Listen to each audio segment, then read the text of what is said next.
오늘 우리에게 주신 하나님의 말씀은 창세기 3장 8절부터 13절까지 말씀입니다. 창세기 3장 8절로 13절 말씀 제가 봉독하여 읽도록 하겠습니다.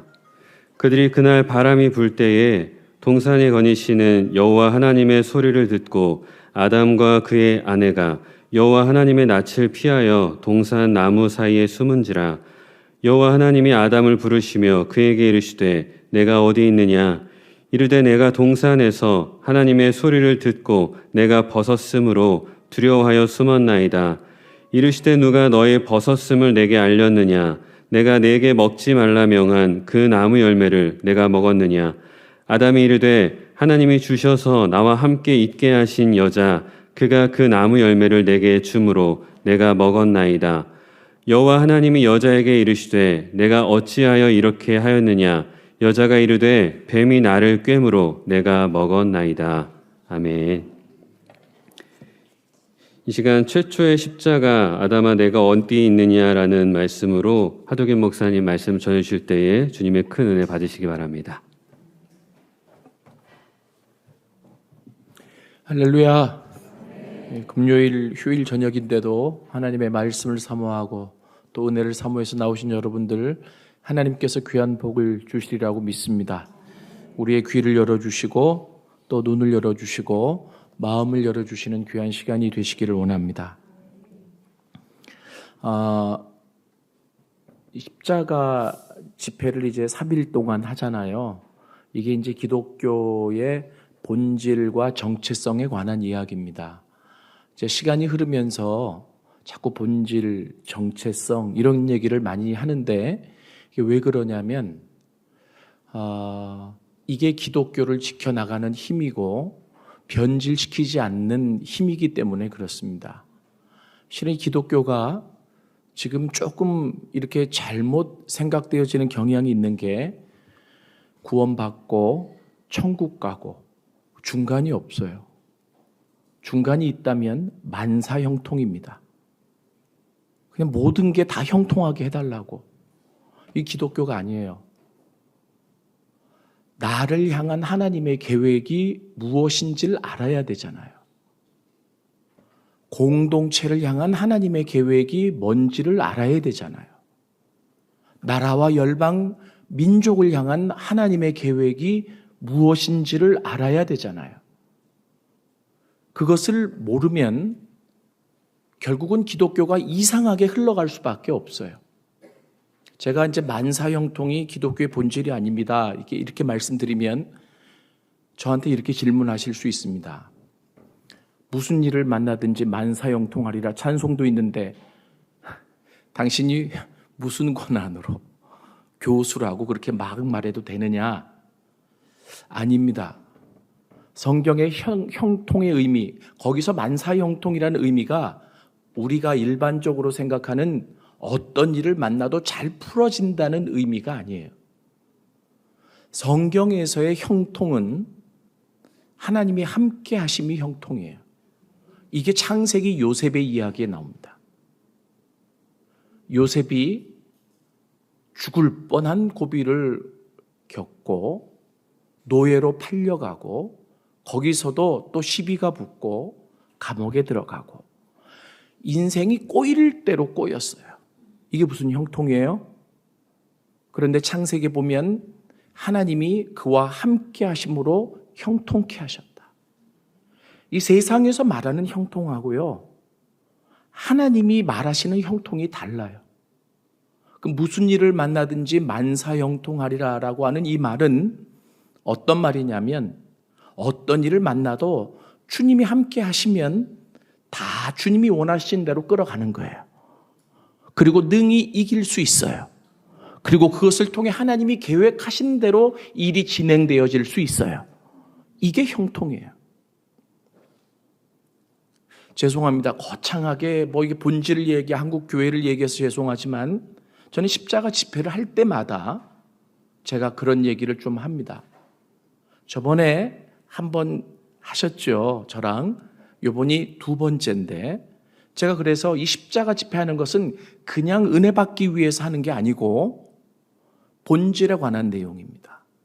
이 본질은 바로 뭐냐면 하나님이 나를 향한 계획이 도대체 무엇인가? 하나님은 지금 나를 어떻게 변화시키기를 원하시고 어디를 데려가기를 원하시는가? 무슨 일을 하시는가? 여기에 관심이 있어야 돼요. 그냥 예수 믿고 구원받고 죽으면 천국 간다. 이게 아니에요.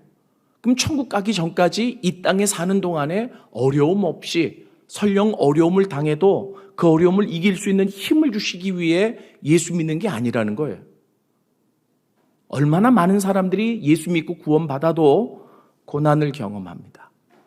제가 간혹 저번에 광야를 한번 설명드린 것 같은데 시간이 오래됐기 때문에 아마 가물가물하시리라고 생각을 하는데요. 광야에 안 들어간 사람이 없어요. 그런데 왜 이 광야를 우리에게 허락하시느냐? 하나님이 나를 다루시겠다는 거예요. 하나님이 나를 하나님이 계획하신 대로 고치시겠다는 거예요. 변화시키겠다는 거예요. 그런데 이 하나님의 본질적인 뜻을 알지 못하면 광야에 들어가서 계속하는 기도가 광야를 물리쳐 달라고. 하도 애절하게 기도하면 하나님이 불쌍해서 물리쳐 주기는 하실지 몰라도 또 다시 광야에 들어갈 수 있어요. 그 본질은 하나님이 나를 다루시겠다는 거예요. 우리가 예수 믿고 구원받은 다음에 하나님의 온전한 자녀, 생명록에 이름이 올라간 자녀가 됐지만 아직 우리 안에는 죄된 본성이 남아있고 그리고 세상적인 것이 많이 남아있습니다. 이것이 바뀌어지지 않고 변화되지 않고는 온전한 그리스도인이 되어질 수 없습니다. 구원이라고 하는 것은 하나님이 나를 온전히 고치시겠다, 변화시키겠다, 회복시키시겠다라고 하는 출발점이지 이 구원이 끝이 아니라는 거예요. 그러면 내 삶에 개입하시고 내 삶을 바꾸시기 시작한 하나님은 얼마만큼 바꾸시기를 원하시느냐 하면 온전히 하나님이 원래 창조하셨던 목적대로 하나님이 원래 나를 향해 계획하셨던 그 목적만큼 변화시키기를 원하세요. 그래서 내 삶을 다시 만지시고 그리고 개입하시고 하는데 우리는 그냥 세상에 살아왔기 때문에 익숙한 게 편하잖아요. 근데 하나님이 만지시면 그건 낯설어요. 낯서니까 이게 힘들고 어렵고 광야라고 생각도 들고 그리고 하나님 왜 내가 이렇게 어려워야 합니까? 라고 하나님 앞에 불평도 하는 거죠. 내 삶에 광야가 왔을 때, 내 삶에 고난이 왔을 때 내가 해야 될 일이 있습니다. 하나님, 무엇을 하시기를 원하십니까? 하나님, 어떻게 제가 해야 될까요? 이것을 질문하면서 하나님의 음성을 들어야 이 광야를 넉넉히 이기며 하나님이 계획하신 대로 바뀌어져 갈 수 있어요. 그런데 그렇지 않으면 광야는, 고난은 축복이 아니라 너무나 힘든 불행이죠. 성경은 고난이 축복이라고 얘기하고 있어요. 왜요? 그 고난은 하나님이 나를 더 깊이 다루어 가시는 과정이기 때문에 그렇습니다. 예를 들어서 성경을 꾸준히 안 읽던 사람이 하나님이 개입하셔서 읽도록 하시면 불편하죠. 그리고 그 과정이 얼마나 힘들겠습니까? 그래서 왜 나를 그냥 내버려 두지? 이렇게 힘들게 하시느냐고 하나님 앞에 불평할 수 있잖아요. 근데 하나님이 개입하시는 거예요. 바꾸시겠다는 겁니다. 그러니까 이 본질에 관한 얘기를 하다가 여기까지 왔는데 본질에 관한 이야기를 들어야 그 안에서 하나님의 뜻을 알고 계획을 알고 그리고 지금 내가 어디에 처해 있는지를 알면서 하나님이 원하시는 방향대로 이끌어져 갈 수 있다라고 하는 겁니다.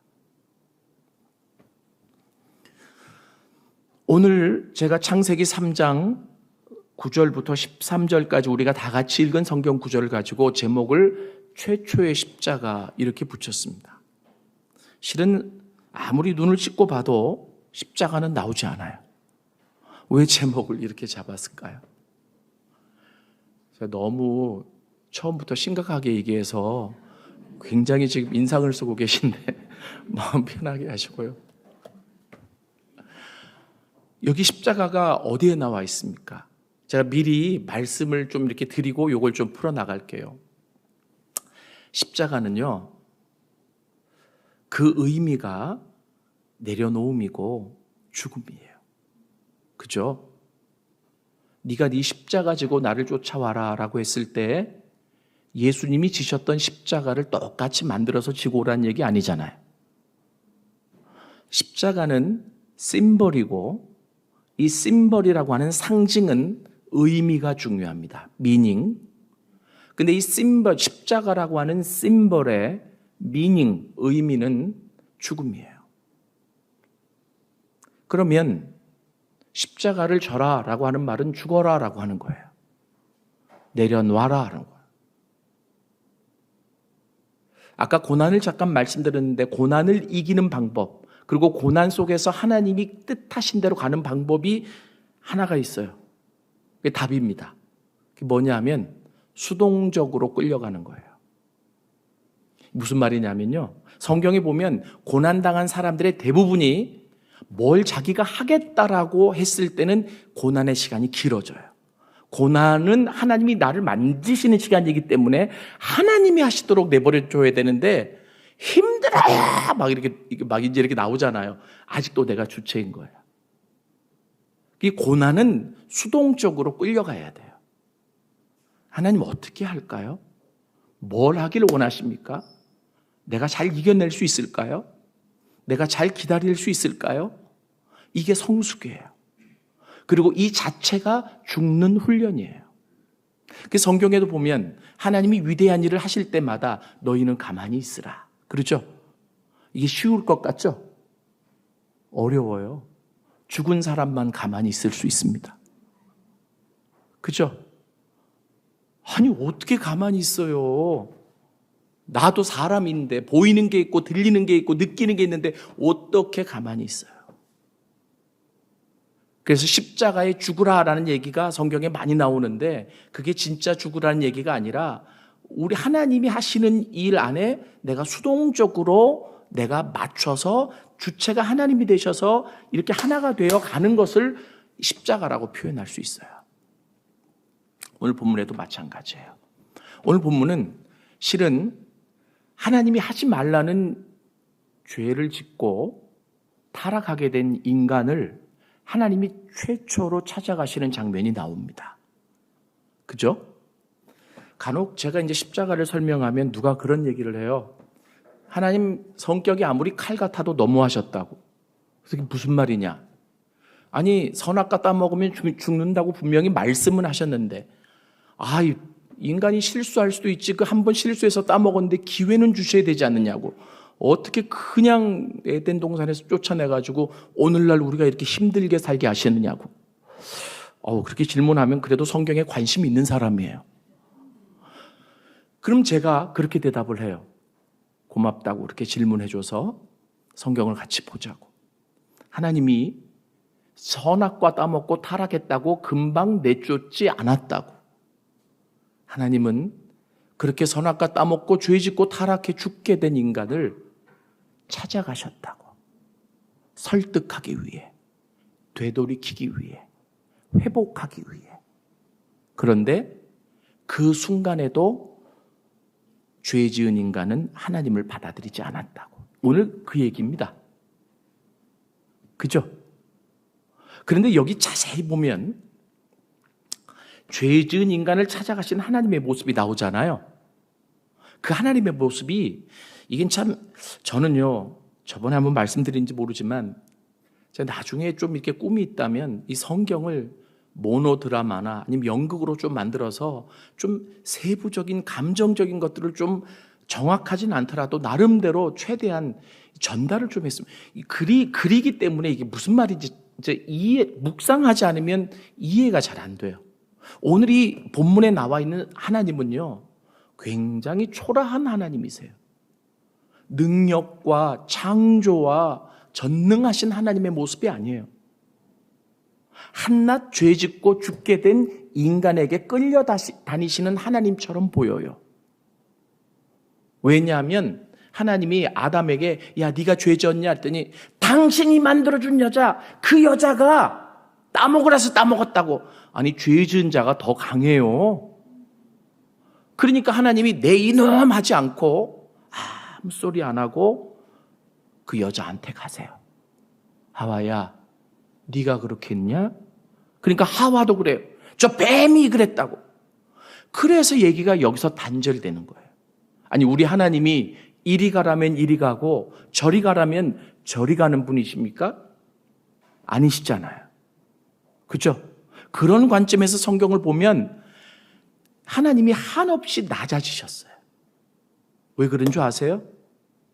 저는 이 본문을 가지고 이 제목 말고, 제가 전도학 교수잖아요. 전도자인데 최초의 전도라고 하는 제목으로도 설교를 자주 해요.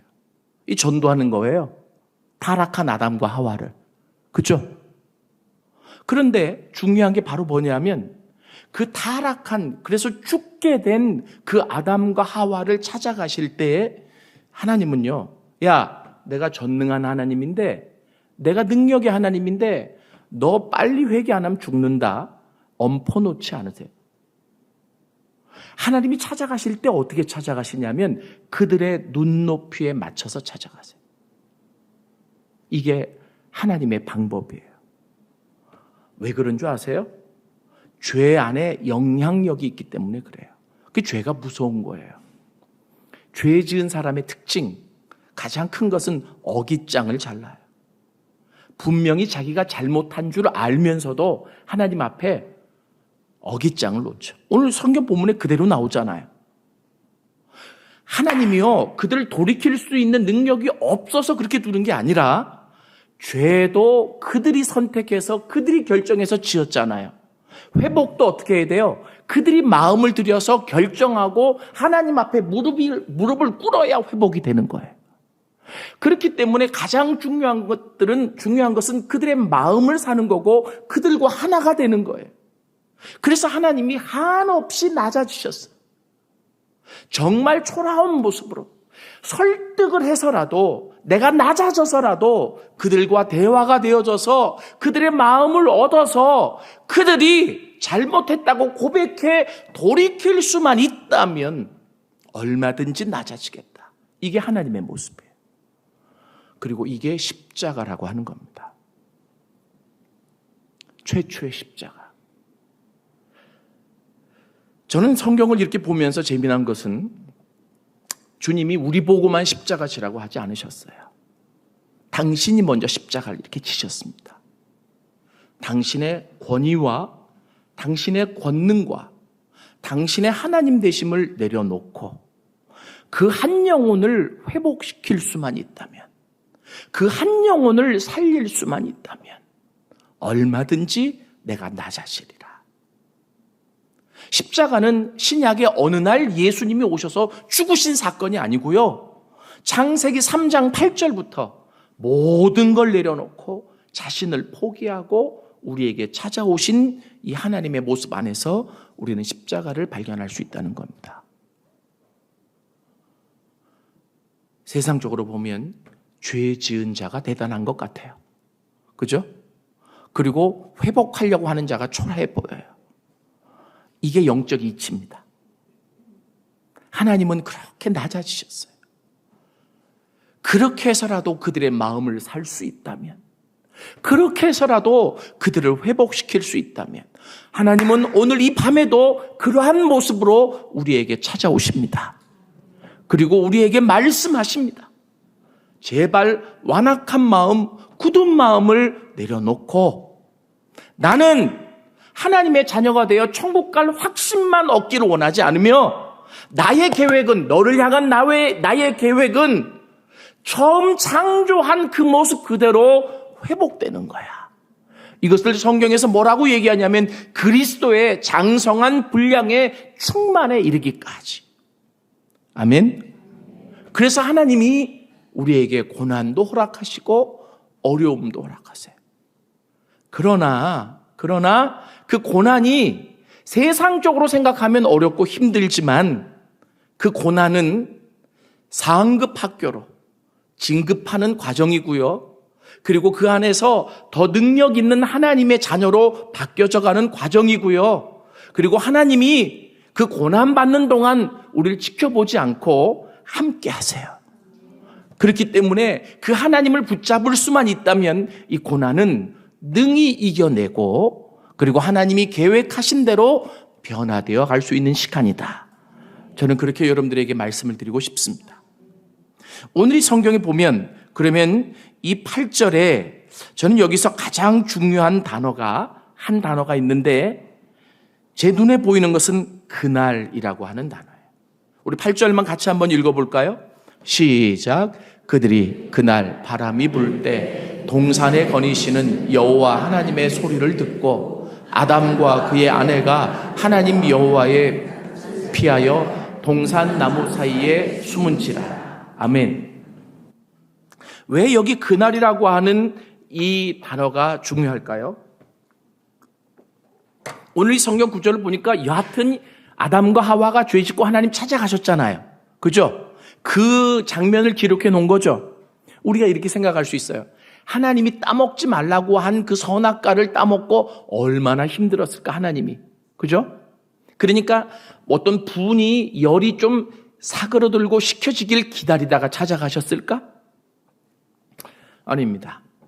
하나님 즉시 찾아가셨어요.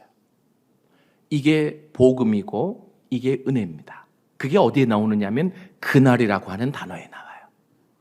여기 보면 그날이라고 하는 것은 영어로 the day, a day가 아니라 the day. 이 the day라고 하는 것은 special day, 특별한 날이라는 거죠. 그래서 제가 한글 번역만 이렇게 됐나 하고 히브리어 원어를 찾아봤어요. 히브리어 원어를 찾아봤더니 역시 정관사가 쓰여졌어요. 성경이 목적을 갖고 기록을 한 거죠. 하나님이 아담과 하와, 죄 짓고 타락해서 죽게 된 아담과 하와를 찾아가신 시간, 날이 있는데 어떤 날이냐? 그날이다. 그러면 성경 앞뒤 문맥을 찾아볼 때 여기서 특별한 날이 어떤 날일까요? 하나밖에 없어요. 그들이 죄 지은 날이에요. 그들이 선악과 따먹고 죽게 된 그날이에요. 바로 그날 하나님이 찾아가셨어요. 아멘. 이게 뭐냐면 죄 짓고 죽게 되었을 때 하나님이 거봐 따먹지 말라는데 왜 따먹어? 하고 그냥 막 어떤 자기의 화를 누그러뜨리는 시간을 갖지도 않고, 이 말은 의역을 하자면 이렇게 표현할 수 있어요. 죽게 되었다는 것을 알게 된 즉시 찾아오셨어요. 이분이 우리 하나님이십니다. 그러니까 우리가 이런 것을 보고 하나님을 더 깊게 알아야 돼요. 그리고 하나님이 나를 향해서 뭘 원하시는지도 알아야 돼요. 그래야 우리가 구원받은 다음에 하나님이 우리를 부르시는 그날까지 하나님이 원하시는 모습대로 신앙생활을 할 수 있다는 거예요. 하나님은 내가 죽게 된, 내가 힘들게 된 그 즉시 찾아오세요. 이게 the day, 그날이라고 하는 거예요. 여러분, 그런데 재미난 것은 죄 지은 아담과 하와는 하나님이 찾아오시는 것이 부담스러워요. 왜 그러냐면 죄를 지었기 때문에. 여러분, 아담과 하와가 죄를 짓고 가장 먼저 한 일이 뭔지 아세요?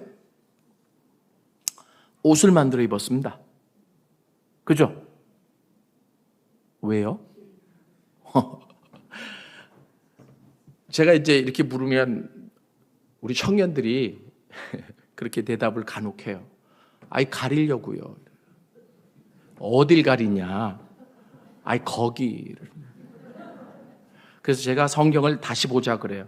창세기 2장 25절 마지막 절을 봐라. 아담과 그의 아내 두 사람이 벌거벗었으나 부끄러워하지 아니하니라. 원래 벗고 살았어. 뭘 가리긴. 그죠? 근데 왜 죄를 짓고 그 옷을 그렇게 만들어 입었을까요? 딱 하나예요. 죄 짓고 드러난 수치심. 그 죄를 덮으려고, 가리려고. 옷의 기능은 크게 두 가지 기능이 있어요. 보온의 기능, 그리고 가리워주는 기능. 그죠? 그럼 원래 벗고 살았으니까 갑자기 추워지진 않았을 거 아니에요. 두 번째 기능이에요. 가리는 거. 뭘 가려요? 죄를.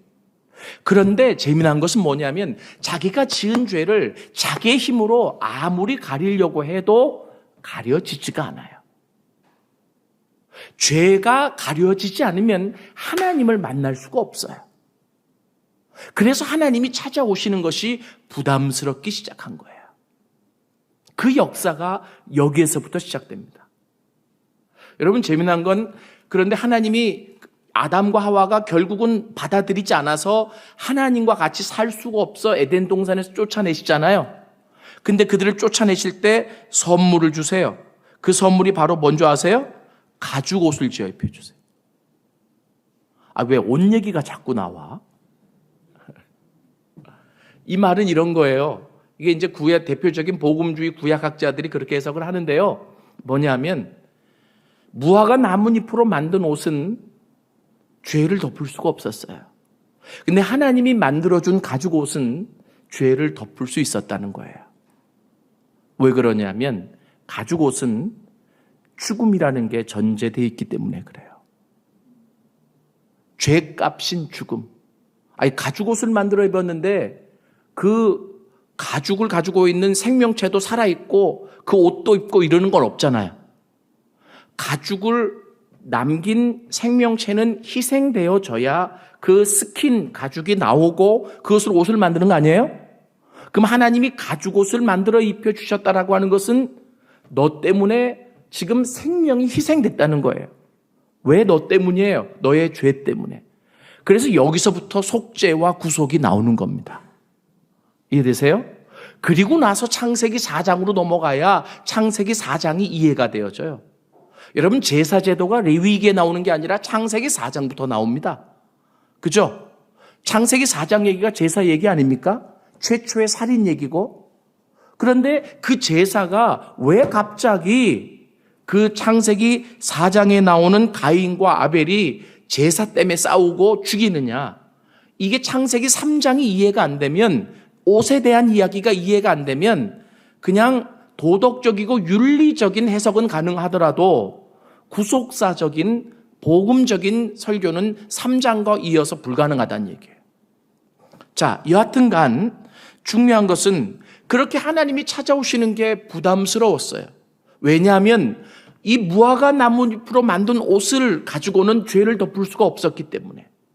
그래서 하나님이 찾아오셨지만 그들은 숨어버렸습니다. 여기에서부터 하나님과 죄된 인간의 숨바꼭질이 시작됩니다. 만나야 해결이 돼요. 하나님을 만나야 해결돼요. 아멘? 여러분, 내 인생이 비참하다고 생각되더라도, 갈기갈기 찢겨졌다라고 생각되더라도, 밑바닥이라고 생각되더라도 하나님을 만나면 해결이 되어져요. 그런데 만나지 못하니까 문제가 되는 거죠. 저도 영적으로 가장 답답할 때는 울고 싶은데 눈물이 안 나올 때예요. 왜 안 나와요? 하나님을 아직 못 만나기 때문에 안 나오는 거예요. 분명히 머릿속으로, 감정적으로는 하나님을 만나서 이 상황이 되면 울어야 되는데 안 터지는 거죠. 오늘 이 저녁에 하나님을 만나실 수 있기를 원합니다. 만나면 해결이 돼요. 그런데 하나님이 찾아오셨는데 숨어버렸어요. 여러분, 얼마나 답답합니까? 그리고 하나님 입장에서도 굉장히 치욕스러운 순간이에요. 한번 생각해봐요. 아버지가 시골에서 아들 며느리 보러 찾아왔는데 오신다는 소리를 듣고 이사를 가버려. 우리가 우스갯소리로 자주 나오잖아요. 얼마나 그게 부모님께 치욕적인 일이에요. 그렇죠? 여러분, 하나님이 찾아가셨으면 당연히 그 하나님을 맞이하고 그 하나님 앞에 자초지정을 얘기하고 잘못도 고백하고 죽을 죄를 졌다고 무릎 꿇었으면 오늘 우리가 이렇게 큰 나무 교회에서 안 만나도 돼요. 그런데 숨어버렸단 말이에요. 그죠? 이게 잘못된 거예요. 그리고 하나님도 얼마나 수치스럽게, 야, 내가 찾아가는데 숨어? 야, 참 대단하다. 이게 죄예요. 그러니까 저는 이 죄를 설명하면서 죄를 알아야 복음이 더 빛이 나는데 복음 하는데 죄를 모르면요 복음을 깊이 있게 모르는 거예요. 저는 한때 그런 적이 있었어요. 어떤 죄를 짓고 싶어요. 또 상상하지 마세요. 그냥 간단한 겁니다. 그런데 하덕기 목사가 무슨 죄를 짓고 싶어서 이렇게 상상하지 마시라. 그런데 그 죄를 짓고 나서 제가 이제 이 대학 때 얘기예요. 뭐냐면 금요 철야기도 때 가서 회개하면 되지 뭐. 왜냐하면 죄 짓고 회개하면 하나님 용서해 주시니까. 그래서 짓고 간단한 거니까. 내가 늘 해왔던 거니까. 익숙했던 거니까. 근데 하나님이 원하시는 것은 낯설고 힘드니까. 그걸 받아들이지 못하고 그래 그냥 요번엔 그냥 가자. 너무 힘드니까. 그리고 하나님 뭐라 하시면 회개할게. 근데 그게 참 어리석은 생각이었다는 것이 드러났어요. 첫 번째. 금요 철야 기도 가서 회개한다라고 하는 게 꼭 금요 철야 기도를 나가게 되던가요? 두 번째, 나갔으면 그렇게 작정대로 기도가 나오던가요? 세 번째, 나와도 진심으로 회개가 되던가요? 다 내 생각하고 달라요. 그러면 죄가 쌓이는 거죠. 제가 왜 이런 말씀 드리냐면 죄가 영향력이 대단하다는 거예요. 우리 안에 죄가 있으면 이 죄는 하나님을 멀리하게 만들고 하나님을 피하게 만들고 하나님을 피해 숨게 만든다는 거예요. 이게 죄의 영향력이라고 하는 겁니다. 그렇기 때문에 작은 죄라도 의도적으로 지으면 안 돼요. 우리가 의도적으로 짓지 않는다고 할지라도 이 세상에 익숙하기 때문에 무의식적으로 짓는 죄도 많은데 의도적으로 짓는 양심이 못 견뎌야 합니다. 여러분, 여하튼간 그들이 그렇게 하나님을 피해 숨었어요. 그러면 하나님이 야, 내가 큰 마음 먹고 나의 지위와 권능과 하나님됨을 내려놓고 너 살리려고 갔는데 숨어? 알았어. 나 간다. 이러면 되잖아요. 근데 하나님이 그렇게 가지 않으셨어요. 그렇게 가실 하나님이라면 찾아오지도 않으셨어요. 그래서 하나님이 그 다음에 하신 행위가 있어요. 그들의 이름을 부르십니다. 아담아, 내가 어디 있느냐? 실은 오늘 이 질문은 성경에 나오는 인간을 향한 최초의 질문이에요. 성경에 보면 하나님이 인간에게 던지신 질문들이 있는데 그 질문들에 굉장히 무게감이 있어요. 이 질문만 가지고도 설교를 1시간 이상 할 수 있어요. 창세기 4장에 보면 가인이 아벨을 죽이죠. 그때 하나님이 가인에게 찾아오셔서 두 번째 질문을 던져요. 인간에게 던진 네 아우가 어디 있느냐. 몰라서 던지는 질문이 아니거든요. 하나님 다 아세요. 그죠? 하나님 전지하세요. 그러기에 다 아신다는 거예요. 그런데 하나님이 아담아 네가 어디 있느냐라고 지금 물으시잖아요. 그죠? 제가 물어볼게요. 하나님이 아담이 숨어 있는 것을 몰라서 제발 숨어 있지 말고 나한테 나오렴 이런 의미가 아니에요. 제가 그래서 이 성경은 글자로 쓰여져 있기 때문에 하나님의 마음이 다 전달이 안 되는 것 같다 그랬잖아요. 저는 이 구절을 읽고 묵상하기를 몇십 번, 몇백 번 했을 거예요. 왜 설교를 굉장히 많이 했기 때문에. 그런데 그때마다 이게 깊이가 다르더라고요. 어느 날 묵상을 하는데 이런 게 떠올랐어요. 뭐냐면 제가 대학교 때 고모님이 4분 계셨거든요. 넷째 고모님께 댁에서 제가 학교를 다녔어요. 그런데 그때 그 넷째 고모님의 아들이 6살, 5살, 이렇게 이제 나이가 적었어요. 근데 어느 날 학교를 갔다 왔더니 고모 얼굴이 하얘져 있어요. 왜 그래요, 고모? 그랬더니 우리 병석이가 어디 놀러 나갔다가 지금 집에 안 들어오는데 찾을 수가 없다고. 그러면서 경찰서에 신고를 할까 말까 하다가 신고를 했다고. 도균아, 같이 찾으러 나가자. 그래서 그 고모님이랑 그 동네 구석구석을 찾으면서 그 아이 이름을 불렀던 적이 있어요. 저는 그냥 그래도 형이니까 그냥 병석아 이렇게 부르는데 엄마는 다르더라고. 울면서 얼굴이 하얘져서 병서가 이게 달라요. 갑자기 성경을 묵상하는데 그 상황이 딱 떠오르는 거예요. 하나님을 피해 숨어있는 당신의 자녀를 향해 하나님이 지금 그렇게 간절하게 부르시는 거예요. 아담아, 내가 어디 있느냐? 여기서 아담은 여러분 흙으로 만든 사람이 아담이라는 거예요. 그럼 이 아담이 나일 수도 있고 여러분일 수도 있어요. 하나님은 오늘 이 저녁에도 여러분 개인의 이름을 각자 부르시면서 찾고 계세요. 육신의 몸은 은혜 받기 위해 이 자리에 나와 있지만 어떤 한 부분은 숨겨두고 하나님을 피해 숨겨두고 숨어버린 부분이 있을 수도 있잖아요. 하나님이 애타게. 그래서 제가 아까 그랬죠. 세상적으로 보면 오늘 이 본문에 나오는 하나님은 너무 초라한 하나님이에요. 왜 하나님이 그렇게 우리를 찾으러 다녀야 돼? 그냥 하나님의 능력과 권위로 우리를 그냥 부르시고 변화시키면 되는데. 이게 하나님의 사랑이에요. 이게 하나님의 십자가를 지신 모습이에요. 다 내려놓고 다 포기하고 내가 이 한 영혼을 구원할 수만 있다면, 내가 이 한 영혼을 살릴 수만 있다면,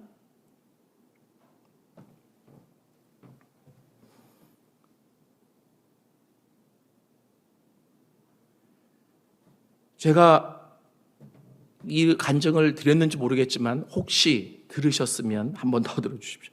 왜냐하면 우리 큰나무 교회도 여러 번 왔기 때문에 무슨 간증을 했는지 늘 적어놓질 않아가지고. 한 번 전화가 왔어요. 하도기 목사님이시죠? 예. 혹시 주일날 제주도도 설교하러 오십니까? 그래요. 그래서 내가 어디신데요? 했더니 우리 교회를 준비하는 사람들의 개척 모임인데요. 아니, 제주도가 비행기 타면 더 가까워요. 근데 어떻게 저를 알고 저를 부르세요? 그랬더니 이제 제가 책을 많이 썼어요. 그 중에 이제 십자가라는 책을 어떤 한 장로님이 보시고 은혜를 받으신 것 같아요. 그 저자를 좀 모시고 싶다고. 아유, 독자가 부르는데 가야죠. 그리고 이제 갔어요. 그래서 이제 도대체 누가 개척을 하려고 하나? 그랬더니 공항에 마중 나오신 분이 저를 데리고 그 한 30여 명이 모였대요. 30명이면 개척교회 큰 거죠. 그래서 딱 갔더니 골프장 사무실로 가더라고요. 무슨 여기가 이렇게 개척 준비되냐. 갔더니 우리나라의 불굴의 기업의 회장님, 기독교인들 가운데, 그리고 그 가족들이 모인 거예요. 이제 나중에 보니까 그 여름에 덥잖아요. 제주도에 세컨하우스를 많이 가지고 계시더라고요. 이렇게 이제 이게 부가 있으신 분들이. 근데 그분들이 이제 연로하시고 은퇴하시고 그쪽에 가서 많이 사시다가 어느 교회를 이제 다니셨는데 그 교회가 좀 이렇게 성경적이지 못하고 이단적인 요소가 있어가지고 집단적으로 이탈에 나와서 우리가 사도행전 29장을 만들 것이다. 다들 뭐 포부는 크잖아요. 그래가지고 개척을 준비하고 계셔서 이분들이 이제 부가 있으시니까 이제 시간이 맞으면 서울이든 어디든 불러서 말씀을 듣다가 제가 걸린 거죠. 그래서 이제 제가 갔어요. 가서 이제 오늘 이 본문을 가지고 쭉 말씀을 전했어요. 아담아, 내가 어디 있느냐? 저는 한 번을 전해도 제가 뭐 그 교회 목회할 것도 아니고 본질을, 그리고 제대로 신앙생활을 하자고 외치고 이제 가려고 하는데 장로님, 저를 부르신 장로님이 하 목사님, 미안한데 다음 주도 좀 와줄 수 있어요? 그래서 제가 보니까 시간이 되더라고요. 예, 다음 주에는 토요일 날 오셔가지고 우리 그 별채에서 좀 주무시고 나랑 교제 좀 합시다. 보니까 시간이 또 돼요. 예, 그렇게 하겠습니다. 토요일 날 갔어요. 제가 가서 깨달은 게 뭐냐면 제주도를 그렇게 자주 갔는데 처음 안 게 있어요. 여러분, 사람이 살기 가장 좋은 높이가 800고지래요. 제주도 한라산 800고지에 미국 LA의 버버리 힐스는 저리 가라 하는 부촌이 있더라고요. 거기는 아무나 안 들여보내준대요. 거기를 들어가 봤잖아요. 그리고 거기에 이제 뭐 세컨하우스들이 다 있는 거예요. 그래서 이제 그 장로님하고 같이 하룻밤을 자면서 교제를 하는데 장로님이 저한테 그러세요. 목사님, 제가 오늘 목사님 이렇게 하루 먼저 오시라고 한 이유가 제가 지금은 특허를 내서 전 세계에서 제가 돈을 많이 벌고 있습니다. 그런데 제가 청년 때는 지금도 폐가 안 좋지만 폐병 환자라서 포터블 산소호흡기를 가지고 다니면서 언제 죽을지는 몰라. 근데 예수 때문에 너무 기뻐. 그래가지고 다니면서 사업도 하면서 그냥 시간만 나면 전도하고 시간만 나면 사람들에게 예수 전하고 너무 기뻤대요. 그래서 그냥 자기도 모르고 은혜가 있으면 이 속에서 늘 찬양이 나오잖아요. 그죠? 그래서 그렇게 찬양하고 어떤 때는 막 비구니한테도 가서 복음 전하다가 뺨도 맞고 그런데 그게 너무 기뻤었는데 목사님, 저 고민이 있습니다. 뭡니까? 지금은 부러울 게 없는데 딱 하나. 그때 그렇게 충만했을 때 계속 흘러나왔던 찬양이 나오질 않습니다. 이 찬양 좀 튀게 해주십시오. 내가 뭐 약사도 아니고 의사도 아니고 내가 그걸 어떻게 그런데 제가 그 소리를 듣고 장로님의 정말 작은 소원이지만 너무 진솔하게 모든 걸 많이 가지고 계신 그분이 정말 간절한 은혜가 뭔지를 알았는데 그것을 잃어버렸기 때문에 그걸 되찾고자 하는. 그래서 눈물이 나더라고요. 장로님, 만약에 제가 장로님처럼 많은 것을 갖고 있으면 거기서 호의호식을 하지 그것을 되찾으려고 노력을 할까 생각해 봤습니다. 장로님 참 위대하십니다. 제가 기도하겠습니다. 그랬어요. 그랬더니 지난주에 설교하실 때 아담아 내가 어디 있느냐라고 하셨죠. 아니 성경에 기록되어 있습니다. 제가 한 건 아니고요. 그때 하나님이 제 이름을 부르시더라고요. 도대체 어디 있느냐고. 왜 요즘 너를 만날 수가 없느냐고. 예배 때 나왔다 가는 게 아니라 나는 너를 인격적으로 개인적으로 만나고 싶은데 도대체 어디 있느냐고. 그때 제가 많이 울었습니다. 그리고 나서 목사님한테 드리는 말씀입니다. 그래서 장로님하고 같이 기도하기 시작했어요. 그런데 제가 시간 되는데 계속 오라 그래서 한 4번을 내려갔어요, 거기를. 그리고 이제 더 못 올라옵니다. 이제 그러고 4번째 주일날 딱 내려갔는데 그 장로님이 그래요. 목사님, 이제는 조금 튀었습니다. 옛날처럼 막 이게 영혼의 그윽한 곳에서 찬양이 나오진 않더라도 그냥 찬양이 나옵니다. 그러니까 살 것 같아요. 제가 이 성경 구절을 읽을 때마다 그 장로님이 자꾸 생각이 나요. 나는 이렇게 말씀을 전하지만 내가 이런 상황이 됐을 때 이것을 가지고 그렇게 튀어지기 위해 내가 노력할 수 있을까? 사랑하는 여러분, 오늘 하나님이 여러분 각자의 이름을 부르시면서 지금 찾아가고 만나시기를 원하십니다. 성경에 나온 최초의 질문이에요. 하나님을 피해 숨어버린 인간은 소망이 없습니다. 그렇게 살다가 죽을 수밖에 없어요. 그렇기 때문에 아버지이신 하나님이 너무 애타서 그 에버그린이 아니라 그 뭡니까? 에버랜드에 어린아이 데려갔다가 어린이날 손을 잃어버려서 놓쳐버린 자식을 찾는 부모의 심정으로 아무개야 네가 어디 있느냐. 하나님이 그렇게 외치시는 거예요. 아까도 말씀드렸지만 하나님이 몰라서 그가 숨은 곳이 어디 있는지 몰라서 부르는 게 아니에요. 그런데 하나님이 이렇게 질문을 던지자 숨어버린 아담과 하와는 더 두려움과 충격에 쌓였을 거예요. 왜 하나님이 내 이름을 이렇게 부르실까? 그리고 그가 두렵고 떨리고 그리고 심지어는 충격도 받았을 거예요. 그런데 하나님의 이 질문은 그를 더 두렵게 하기 위한 충격을 주기 위한 질문이 아니에요. 하나님의 이 질문에는 이런 의미가 담겨 있어요.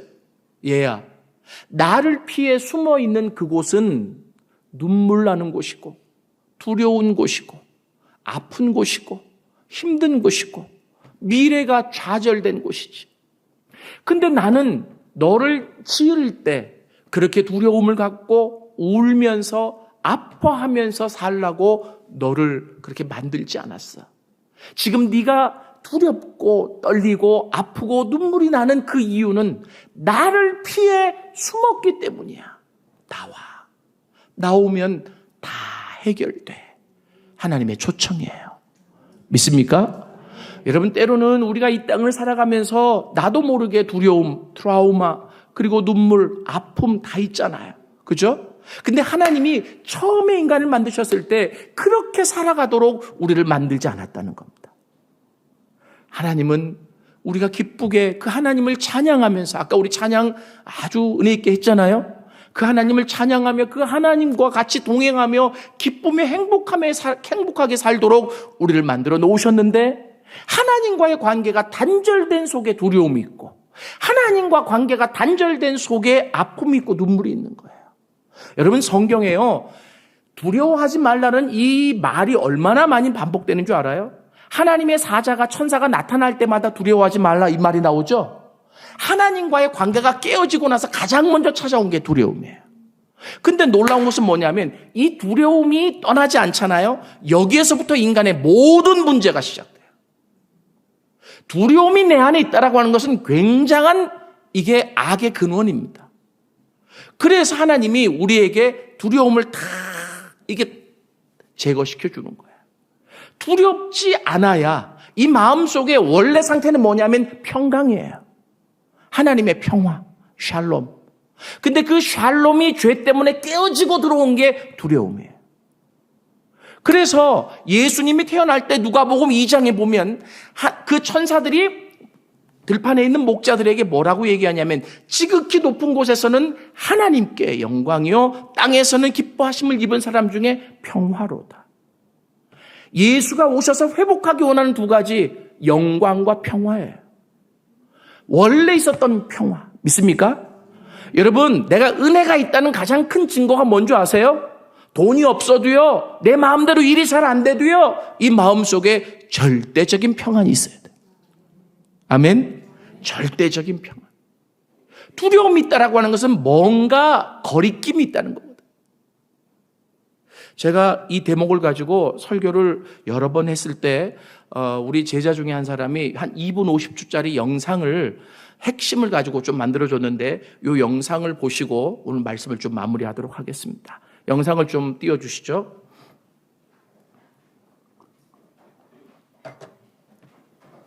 아담아, 네가 어디 있느냐? 난 물어볼게요. 아담이 숨은 곳을 하나님이 모르실까요? 아시죠? 아담아, 내가 어디 있느냐라고 질문을 던졌을 때 아담은 하나님을 피해서 숨어있는 자기가 있는 곳을 봤을 거예요. 그죠? 그러면서 생각했겠죠. 나는 왜 이렇게 두려워하는 걸까? 왜 내 마음속에는 이렇게 조급함이 있고 정말 불안함이 있고 그리고 힘들고 어려울까? 왜 나는 하나님을 이렇게 피해 있어야 되는 걸까? 별의별 생각이 다 들었겠죠.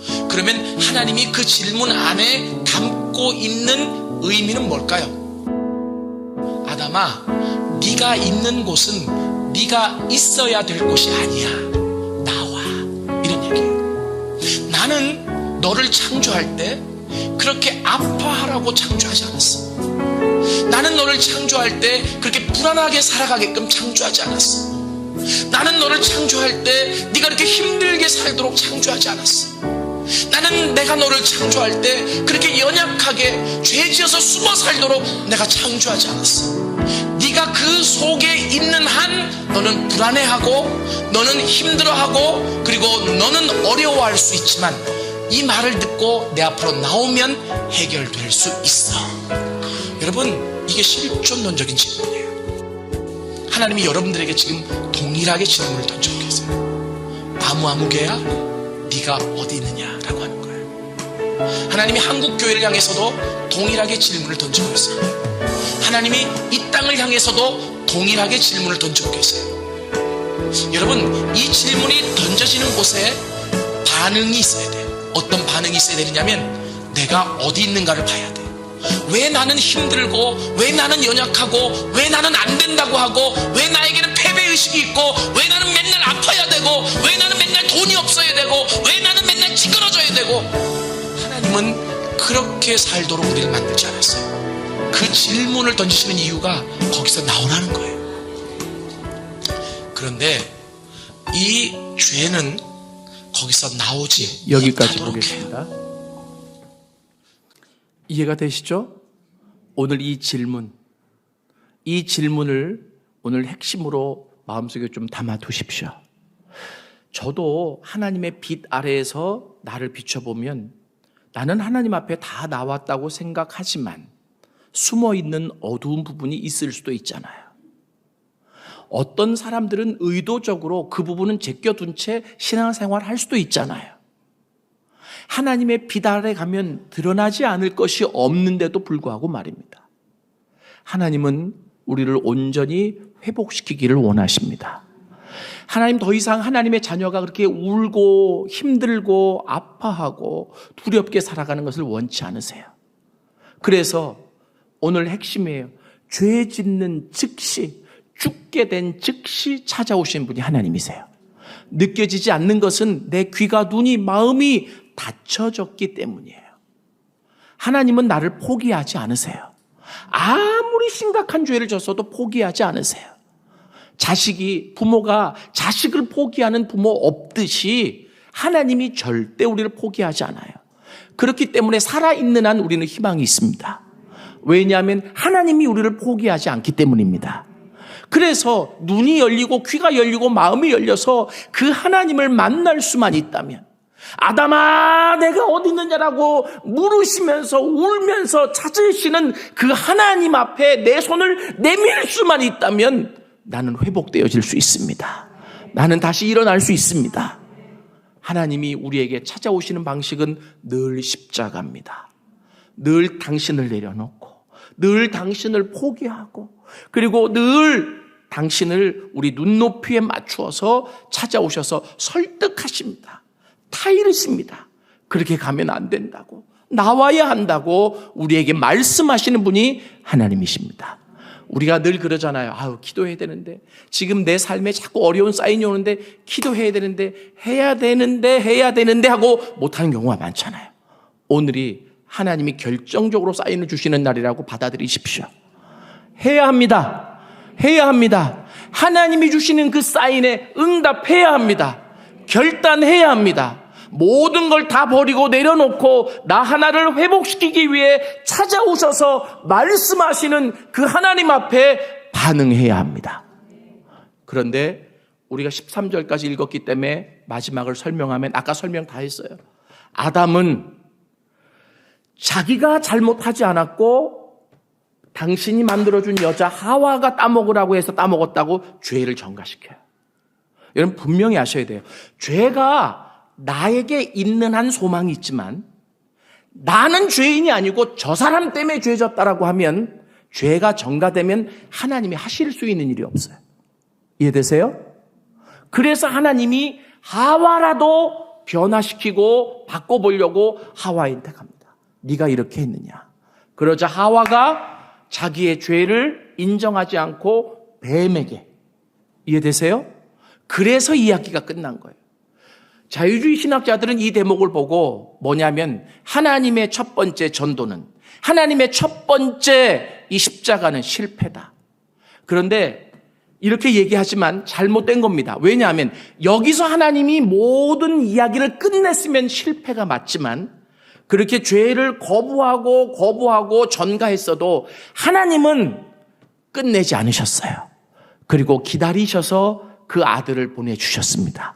그리고 지금까지 그 일이 이어지고 있는 거예요. 믿습니까? 지금도 하나님은 당신의 백성을 찾아가시고 당신의 이 사랑스러운 마음을 전달하기를 원하시고, 왜 혼자 울고 있냐고, 왜 혼자 아파하느냐고, 왜 혼자 힘들어하느냐고, 나오라고, 더 이상 숨어있지 말고 나오라고, 나를 만나자고 하나님이 말씀하고 계십니다.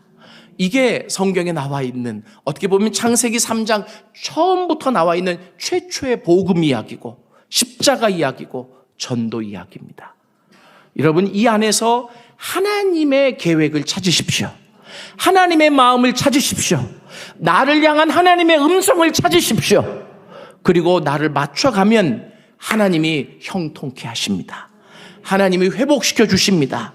이 놀라운 일들이 오늘 밤부터 더 깊게 여러분의 삶 속에 실천되어질 수 있기를 원합니다.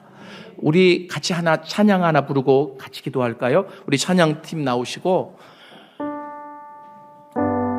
제가 좋아하는 찬양인데요, 우리 옛날 선조들이 참 많이 불렀어요.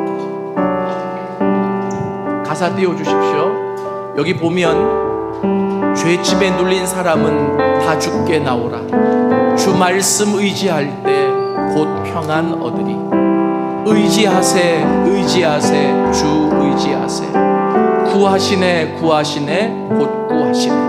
아멘. 제가요 어릴 때 어머니 아버지를 쫓아다니면서 기도원을 그렇게 많이 다녔어요. 그 기도원에서 옛날에 기도원이 한국교회 부흥의 산실이었잖아요. 근데 문제 있는 사람들이 그렇게 기도원을 와요. 사업 망하고 중도금 안 들어오고 병 걸리고, 그 문제가 있으니까 기도원까지 오겠죠. 근데 와서 부르는 노래가 많은 노래가 있지만 그 노래 중에 하나예요. 의지하세 하면서 그렇게 울어요. 주님, 이제는 더 이상 주님 앞에 드릴 게 없지만 주님밖에 의지할 게 없어서 왔습니다. 주님 의지하겠습니다 하고 그렇게 울더라고요. 제가 나중에 목사가 돼서 이 찬양을 돌아보는데, 오늘 우리가 잃어버린 게 이러한 태도가 아닐까, 이러한 자세가 아닐까. 주님은 우리를 지금도 찾으시는데, 지금도 찾아오시는데, 내 이름을 부르면서 어디 있느냐고 묻고 계시는데 나는 전적으로 주님을 의지하지 않지는 않는가. 오늘 말씀을 생각하면서 우리 같이 한번 이 찬양 다 같이 부르고 동성으로 기도.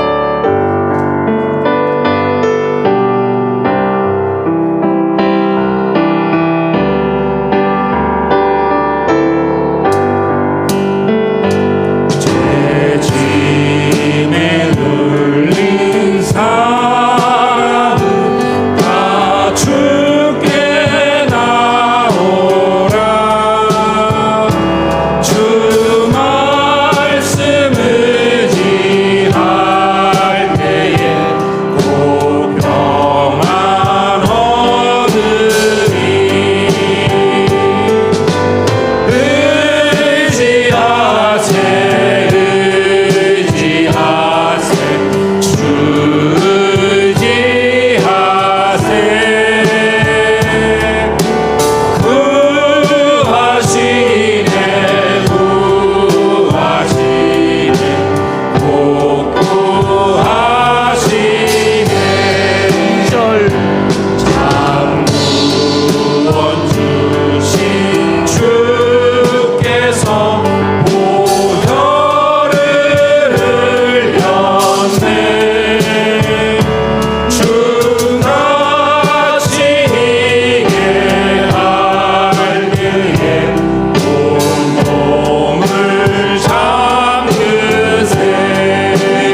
손을 가슴에 좀 얹어 볼까요?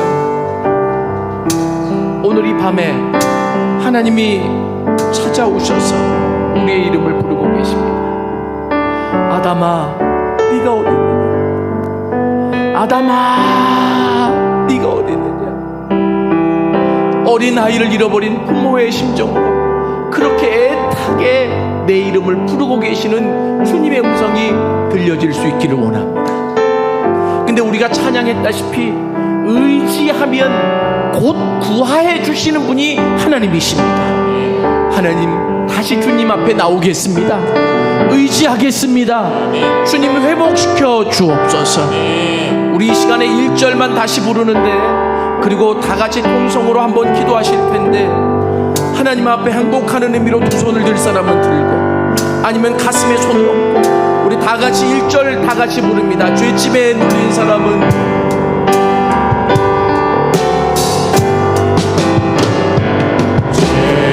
죄짐에 눌린 사람은 다 주께 나오라. 주 말씀을 지할 때에 곧 평안 얻으리.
내가 그렇게 심각한 죄를 지었어 하나님을 멀리했어도 내 멋대로 살았어도 나를 절대로 포기하지 않고 찾아오시는 주님께 감사드립니다. 주님, 이 시간 우리의 눈을 열어 주옵소서. 우리의 귀를 열어 주옵소서. 우리의 마음을 열어 주시옵소서. 나를 애타게 부르시는 하나님의 음성을 들을 수 있는 자가 되게 하여 주시옵소서. 나를 살리기 위해 지금도 그 아담을 부르셨던 하나님이 나를 부르시면서 찾는 가운데 계신 줄 믿사오니 응답할 수 있는 자가 되게 하여 주옵소서. 응답할 수 있는 자가 되게 하여 주시옵소서. 주님, 다시 의지할 수 있도록 도와주옵소서. 의지할 때 곧 구해주시는 하나님의 은혜가 우리 가운데 있게 하여 주옵소서.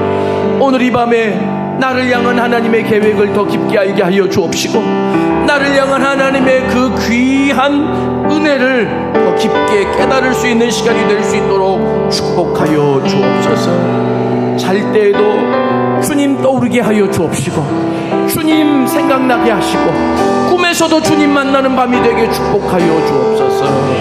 존귀하신 예수님의 이름으로 기도드렸습니다.